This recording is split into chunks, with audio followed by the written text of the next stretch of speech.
Hello everyone, welcome to my YouTube channel. और चलिए आज की कहानी शुरू करते हैं। रेगिस्तान की तपती रेत पर सूरज की सुनहरी किरणें फैल चुकी थीं। थार के वीराने में एक नन्ही सी ऊंटनी मीरा अपनी माँ से पूछती है, माँ, क्या मेरा जन्मदिन कभी रंग बिरंगा हो सकता है जैसे इंसानों के होते हैं? साजनी मुस्कुरा देती है, पर उसकी आंखों में हल्की सी चिंता झलक जाती है। वो जानती है रेगिस्तान में रंग बिरंगे सपने देखना आसान नहीं होता। मीरा जिज्ञासु है, उत्साही है। उसने दूर एक काफिले को देखा था।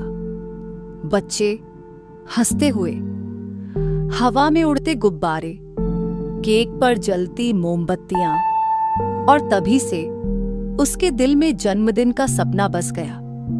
मां साजनी ने उस दिन कुछ नहीं कहा, पर रात को चुपचाप रेत पर बैठे बैठे आसमान को ताकती रही।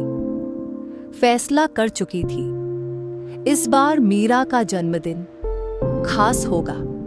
अगली सुबह साजनी अकेले निकल पड़ती है रेगिस्तान के पार, सूरज दर्रा की ओर। रास्ता आसान नहीं था।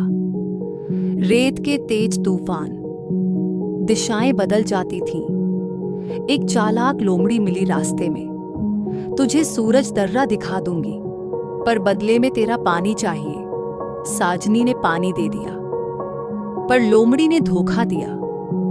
उसे उल्टी दिशा में भेज दिया। थकी हारी साजनी एक सूखे बबूल के पेड़ के नीचे रुकी। वहां बैठा था एक बूढ़ा उल्लू। उसने कहा, बेटी, जन्मदिन मनाने के लिए केक नहीं, साथ चाहिए और यादें। साजनी सोच में पड़ गई। उधर मीरा घर पर अकेली थी, हराती जाती हवा में। उसे मां की आहट लगती थी, पर मां नहीं आई। उसने रेत पर एक छोटा सा घर बनाया और उसमें बैठकर अपनी आंखें मूंद लीं। शायद कोई जादू हो जाए। रात के सन्नाटे में साजनी टूटी हिम्मत के साथ एक पुराना ट्रक ढूंढ पाती है, जिसमें कुछ फटे गुब्बारे, कुछ पुराने कपड़े और धूप से सूख गया एक केक रखा होता है। वो सब बांध लेती है, लेकिन वापसी में एक बिच्छू उसके पैर पर काट लेता है।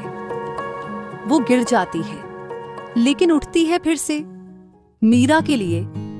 मीरा उसे दूर से देखती है और दौड़ती है मां के पास। मां, आप ठीक हैं? साजनी मुस्कुरा देती है, बावजूद दर्द के। देखो, तुम्हारा जन्मदिन लाई हूं। मीरा मां को गले लगाकर रो पड़ती है। मां, ये अब तक का सबसे सुंदर जन्मदिन है। दोनों ने रेत पर ही केक रखा। गुब्बारे हवा में तैर नहीं सके, पर मां बेटी का प्रेम रेगिस्तान की ठंडी रात में सबसे ज्यादा चमक रहा था। सच्ची खुशियां सजावट में नहीं, समर्पण में होती है।